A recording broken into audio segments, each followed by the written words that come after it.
can be a plague for many. We see it out there. We ourselves can be susceptible towards being affected by it. There's a very strong example we have from Karbala regarding somebody who was hungry for the dunya. Umar ibn Sa'ad, la'anatullahi alayh, was somebody who should have known better. He was the son of a famous companion, Sa'ad ibn Abi Waqqas. That man was a reciter of Quran, he was a narrator of traditions, he was a Sahabi. Umar should have known better. How many sermons had he heard? How much had he been told about when it came to the harm of being hungry for the dunya? But when that crucial time comes and he's tested, he has to make a decision and he splits. He turns away from this whole thing. He says, no, that's all a fable. Ubaydullah ibn Ziyad promises him that if you take on this mission of diverting Imam Hussein alayhi salam, I'm going to give you the governorship of Ray. Ray was a province in modern day Iran. Ray was a city that people were very keen on governing because they would mean a lot of advantage to them, a lot of dunya, a lot of material power and wealth. He sees himself facing these two choices, but he chooses wrongly. We too can be faced with that situation so many times in our lives. Sometimes we find that pressure to almost live a dual personality. There was a young person who came to me, he says that I'm in university. I try my best to stay away from haram. I try my best to say my prayers. But there's one thing which I have trouble with. Do you have any advice for me? I said that, okay, what's the issue? He said that in order to say my prayers, I have to perform wudu. And in order to do wudu, I have to go to the washroom. And there I feel very uncomfortable performing that wudu in front of everyone else. Is there any way I can do tayammum and avoid doing that wudu in front of everyone and just go off and do my prayers on the side and let's just go and join everyone else? This type of thinking, brothers and sisters, is characteristic. In this case, of course, the answer is no. Tayammum is something which is valid in circumstances where we can't perform wudu. There's no water to perform it. Or where we feel that it's going to harm us, or other extenuating circumstances. But in this situation right here, not only do we have to do wudu, we have to do so in a proud sort of way. What is it that we're trying to hide? Why is it that we're trying to live this dual personality? There's one side that I have that I show to everyone in school and everyone in work. But there's another one that I have on the prayer mat and when I go to mosque. Sometimes in the Sunday schools we see the same thing. That when I come to the Sunday school, I have one personality. I have to show that I'm interested, I have to show that I'm keen. But when I go to public school, it's a different personality. Why do we have this split sort of personality? The Ahlul Bayt alayhi salam tell us, "Ij'al hammaka hamman wahida." Have one way of living your life. Have one standard of living your life. Have one goal and one definition of what is success. Allahumma ja'alni indaka wajihan bil Hussein. I want to be someone who has standing with you, O Allah. That's what's supposed to define who I am. How is it that we can get there? The Ahlul Bayt alayhi salam have given us wonderful advice in this regard. They were very practical. They were extremely practical. They showed us how we ought to live our lives. Unfortunately, sometimes we think of Islam having to do something to do with just fables and fairy tales. Something that we just need to tell a few stories, go home, and then we leave the rest of our life until next time we go back to mosque. But that's not the way the Ahlul Bayt alayhi salam lived. Imam Ali alayhi salam in Nahj al-Balagha, in one of the sayings that's reported in that masterpiece, he gives us the key to success. How is it that we can achieve this status of being distinguished and having standing with Allah? He says, "An-nasu fi dunya amilan." There's two type of people when it comes to the way they operate in this dunya. عَامِلٌ عَمِلَ فِي الدُّنْيَا لِلدُّنْيَا. There is somebody who operates and works in the dunya, in the world, for the sake of the world. قَدْ شَغَلَتْهُ الدُّنْيَاهُ عَنْ آخِرَتِهِ. The dunya has occupied that person. Basically, all they're busy with is trying to achieve success in the way that they define it.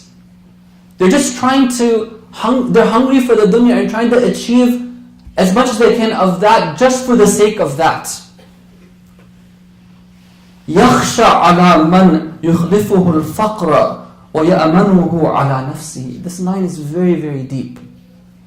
He said that such a person actually is always living in the state of fear. What sort of fear?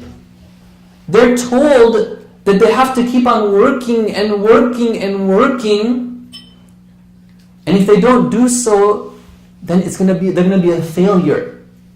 The people who are depending on them aren't going to have anything to survive on. So they're just working for the dunya for the sake of the dunya. But in reality, Imam Ali alayhi salam says, so in reality, what he has guaranteed for himself is nothing but poverty. Even if that person makes it big, and if they make it rich, they're going to actually be very poor. Because they don't have any of that standing with Allah. They're not working towards that goal. That's one person. Then he says the second type of person is عَامِلٌ عَمِلَ فِي الدُّنْيَا لِمَا بَعْدَهَا. There's somebody who works in the dunya but for the sake of what comes after it. فَجَاءَهُ الَّذِي لَهُ مِنَ الدُّنْيَا بِغَيْرِ عَمَلٍ. Whatever it is that he needs or she needs from the dunya comes to him or her. But they don't have to work for the sake of the dunya. فَأَحْرَزَ الْحَظَّيْنِ مَعًا. They get both the dunya and they get the akhirah. وَمَلِكَ الدَّارَيْنِ جَمِيعًا. They become a king. They become a king of both the world and the hereafter. فَأَصْبَحَ وَجِيهًا عِنْدَ اللَّهِ. That person gains standing in front of Allah. لَا يَسْأَلُ اللَّهَ حَاجَةً فَيَمْنَعُهُ. They don't ask anything from Allah that Allah holds back from them. Now, brothers and sisters, we want to break this down and try to understand the type of practical lesson it has from us. Basically, Imam Ali alayhi salam is giving us something which is very practical. But it's something that we need to think about and see how we can apply for ourselves. He's not saying that if we want to have good standing with Allah, we basically have to sit back, take a chill pill, don't go to university, don't go to work, and just go on the prayer mat. No, that's not it. He's saying that we need to go and work, we need to be busy, we need to study, we need to do whatever occupation it is that is our responsibility. But we have to do so not for the sake of this world, but for the sake of the hereafter. The Ahlul Bayt alayhi salam told us that we need to work, and they encouraged working hard. That's one of the things that we can gain from this, is that we need to work hard, but with the right intention. What is it that we're working for? Are we working to be part of that same rat race? If so, we should know that we're never going to be content, because there's always more and more to be gotten. Or are we working in order to perform our responsibility with Allah? As I said, the Ahlul Bayt wanted us to work, and they wanted us to work hard. One time, our beloved Prophet sallallahu alaihi wasallam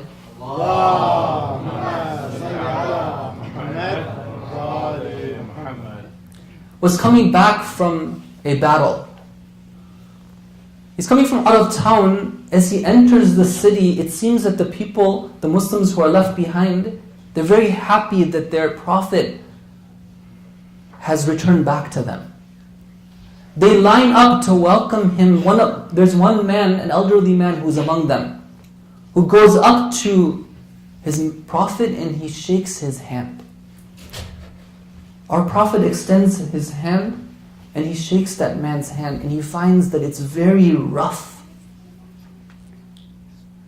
He asks him, "Oh, so-and-so, why is it that I find that your hand," his name was Sa'ad al-Ansari, "Oh Sa'd, why is it that I find that your hand is so rough?"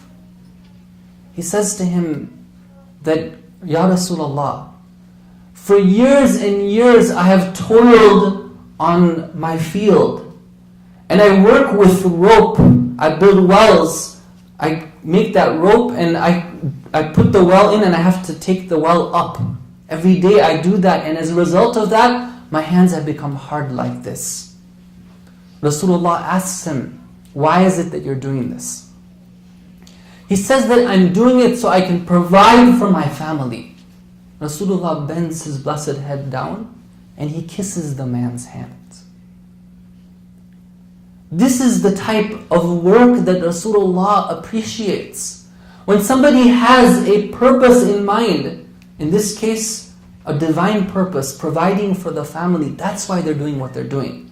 It's not that they're hungering for the dunya, and that's why they're doing what they're doing. This is a very important lesson for us, brothers and sisters. The Ahlul Bayt alayhim salam were not individuals who were poor, who didn't have anything to do with the dunya. No, they were wealthy, but they would give away their wealth. They had so much wealth that, according to tradition, they could have fed the entire city with their wealth. They could have taken care of the poverty, and they did so. They would give away everything that they had. They gave land to their descendants. They weren't people who didn't know how to operate in the dunya, but they knew how to operate in the dunya.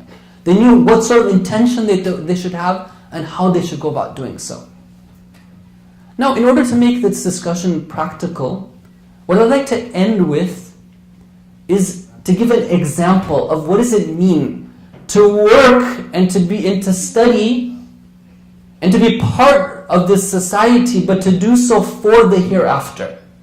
I want to give the example of what somebody would want to do if they want to be involved in the medical profession. They want to be a doctor. Okay, all this is good theory, good ahadith, ayat, but what does it mean practically if somebody wants to do this? Let me just give a few guidelines that we can derive from the teachings of the Ahlul Bayt alayhim salam. Number one is that if somebody wants to engage in studying a particular field, or they want to engage in an occupation, they have to first of all be very clear on what is the line between haram and halal. When is it that we're allowed to do this, and when are we not allowed to do? There are many things a doctor can do that not only are halal, but are actually some of the greatest acts of service to Allah and to humankind. But there are some parts of this profession, the way it's practiced in the society, which are contrary to the teachings of Islam. So if I'm thinking about entering it, first I have to research what is it that I can do and I can't do, and I have to plan accordingly. Before I go to medical school, I have to be very clear and do my research and understand what parts of it are going to involve and entail things that I need to stay away from. I need to talk to the admissions officers and see, can I be exempt from those things or not? This type of discussion is something we need to think about before we get into it, brothers and sisters. Sometimes we get into a profession and we start it and we realize that actually we're working for the dunya because we're doing something which is haram. Our income is haram. It's spoiling every hope of becoming close to Allah because of that haram wealth that we're acquiring. But then it's too late. We need to start from beforehand. Secondly, when we enter into the profession, we need to understand how to go about doing so in a way that we're working for the hereafter. Some doctors, I can speak coming from America, especially in that system, they work for the system. They work for money. It's a capitalist system, and it's based on trying to make as much money as possible for the insurance companies, for the doctors. It's terrible. A doctor who goes to see patients, you got to wonder, are they seeing them for the patients or are they seeing them for the dollar signs they're going to be getting from them? But when we look at the teachings of Islam, Islam gives us a whole different perspective on what is the role of a doctor. Let's just look at a few of these beautiful teachings we have from Islam. Again, The topic is towards an Islamic lifestyle. These are things that we can take and apply to whatever it is that we're doing in our lives, whether we're in the medical field or other professions. In a tradition from Imam Ali alayhi salam, he said that anybody who wants to take on the profession of being a doctor, as I said, the Ahlul Bayt were practical. Somebody who wants to be a doctor has to have 3 characteristics. Number 1, they have to have taqwa. They have to be doing it for the sake of God. Number 2, when they're interacting with people, they should be wanting the best of that person. Sometimes you go to a doctor and you wonder, what is it? How much do they really care for you? Why is it that they're so trying to, it's almost as if they're trying to get you out of the office as quick as possible. Are they asking you all the questions that they need to ask? Or do they really care about you? Imam Ali says that a doctor should care and should want the best of the person, of their patient. And third of all, he says that a doctor should take pains to properly diagnose the problem of their patient. SubhanAllah, if only the doctors in America would take these, and I'm sure the ones here do, but let's say the ones in America, if they only would take these to heart. The Ahlul Bayt ﷺ teach us that when it comes to our profession, we should avoid being lazy. Again from Imam Ali alayhi salam, he says that if a doctor is lazy, it's worse and uglier than laziness in anybody else. Because in that profession, you have to be very, very adept, you have to be quick, you have to be on the job and very attentive. Otherwise, things can slip. The Ahlul Bayt ﷺ teach us, the Quran teaches us as well too, that somebody who takes on this profession, they have to see it as being part of an act of God. Look at the story of Nabi Ibrahim alayhi salam. Nabi Ibrahim, as part of the declaration of Tawheed he makes in the Quran, he says the following: وَإِذَا مَرِضْتُ فَهُوَ يَشْفِينِي. This is a very beautiful and deep statement that he makes. He says that when I fall sick, it is He who heals me. It is Allah who heals me. Nabi Ibrahim might have gone to doctors if he got sick, but he understands that at the end of the day, the one who is the cause of all causes is no other than the Rabb, no other than Allah. He is the one who heals. A doctor should see themselves not as being the one who solved that person's problems and therefore become arrogant. No, they should see themselves as being a channel by which Allah is manifesting His grace towards humankind. Now, these are just a few principles. There's so many more, but imagine somebody who takes these and then goes into the world and applies them. That person will be operating in the dunya, but they'll do so in a way that they're working for the hereafter. And as they see their patients, it's not about the dollars that they're racking up, but rather it's about how much they are becoming closer and closer to Allah, how distinguished they're becoming in the eyes of God, and raising and they're standing with Him. We pray to Allah to give us that knowledge of how we can properly operate in the dunya in order to gain standing with Allah. Sallu ala Muhammad wa ali Muhammad. Allahumma salli ala Muhammad wa ali Muhammad. Tonight I would like to mention the story of a couple of the very special companions of Abu Abdullah Hussein alayhi salam. There were two individuals who were very special, and they played a very special role in Karbala due to their age and due to their esteem, due to their taqwa and their knowledge. These were Muslim ibn Awsaja and Habib ibn Mudahir. Muslim ibn Awsaja was somebody who was actually a companion of our Prophet. That's how old he was. That's how much he went back.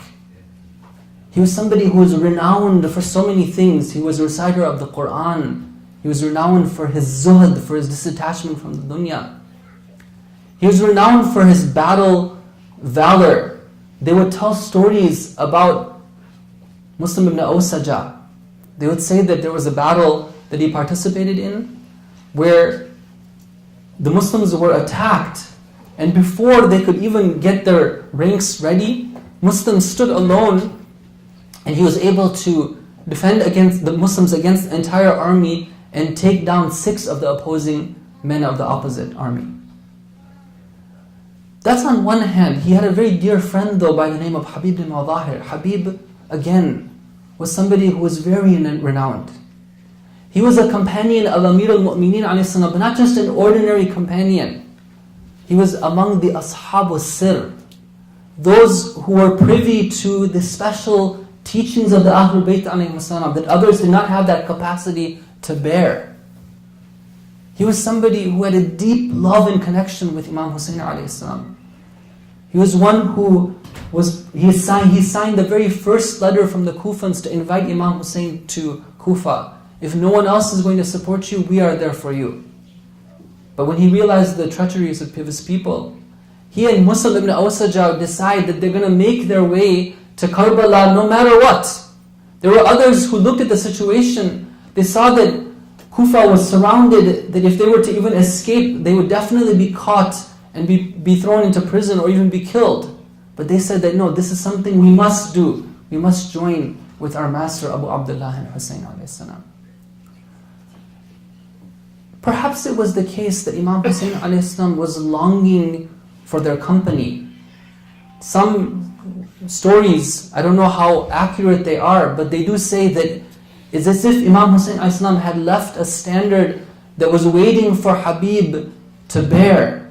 And we can only imagine that when these 2 elderly companions joined the ranks of the companions of Imam Hussein, that the ladies of the Ahlul Bayt alayhim salam must have been very happy that finally Habib is with us, Muslim is with us.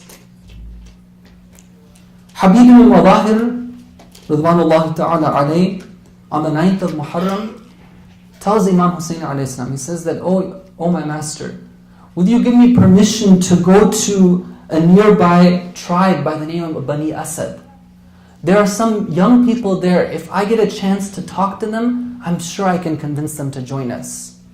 Imam Hussein alayhi salam gives him that permission to go ahead. He goes forth, he talks to them, he actually is able to convince them. There are many of them, 90 of these young people who say that yes, we will join you, and they make their way towards Imam Hussein alayhi salam. But when Umar ibn Sa'ad finds out what Habib has done, he sends 400 men to block their passage, to not allow them to join Imam Hussein. And so they end up dispersing, and Habib has to come back alone. Now imagine, Habib is going back to his master. Maybe he's thinking that, is he going to be disappointed with me? I went off promising that I'll bring people to him, but I haven't been successful in doing so. But when Imam Hussein alayhi salam meets him, he tells him what's happened. Imam Hussein just tells him one thing. He says, "La hawla wa la quwwata illa billahi al-ali al-azim." There is no might or power except for with Allah, the Most High, the Most Great. Look at the status of Habib. When he's reminded about the position of Allah in this universe, that's enough to calm him. Any sort of fear, any sort of embarrassment goes away, and he remains firm in his commitment. Let's now look at the martyrdom of these 2 individuals.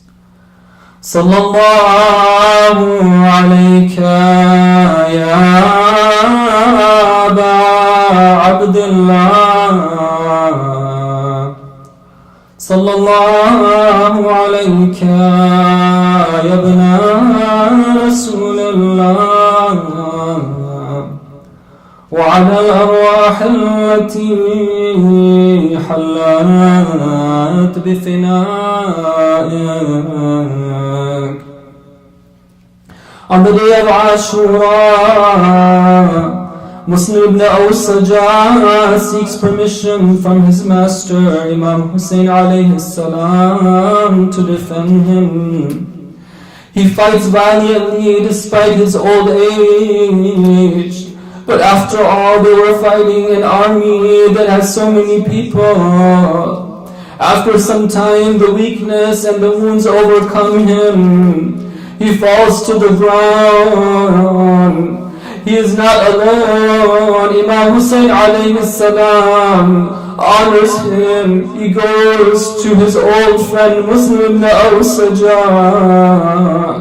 He cries out, Rahimakallahu ya Muslim. May Allah have mercy on you, O Muslim.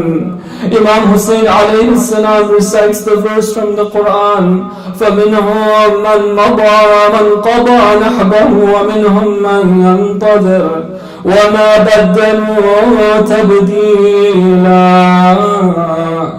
Muslim is not alone. His dear friend from the past rushes to his side. He bends down near him. Muslim is breathing his last. Oh Muslim, it is very difficult for me to bear your loss, but be happy because you will be entering paradise. Just tell me one thing, is there anything I can do for you, my dear friend? Muslim is breathing his last.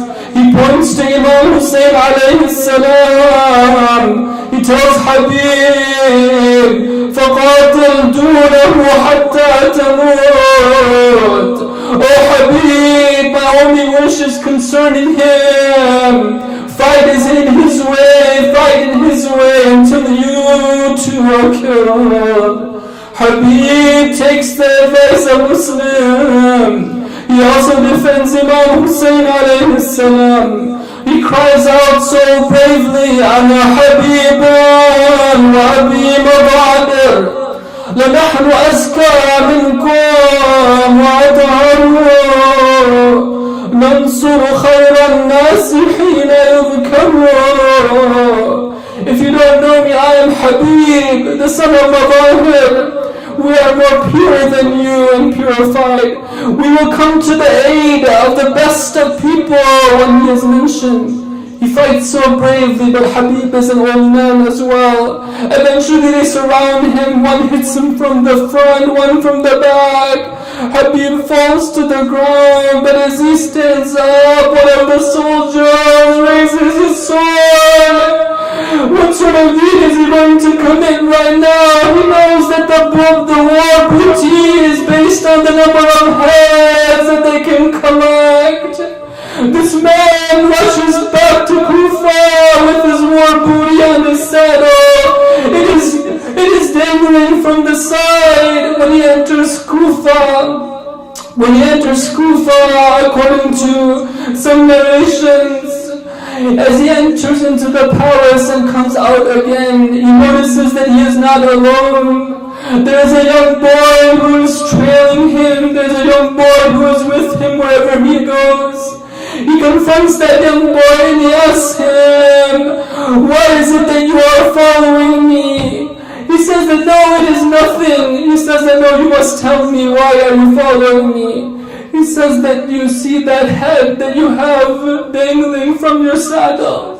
That is the head of my father, Habib, the son of Mabahir. I am the son of Habib, the son of Mabahir. Can you please give me the head of my father?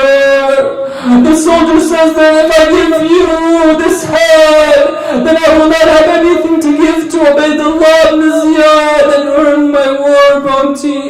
He says that no, you must give me my head. But he says that I cannot ever do so. Look at the attachment of this young boy to his father. Imagine the women folk of the Ahlul Bayt in the court of Yazid when they see what has happened to the head of the beloved Hussein alayhi salam.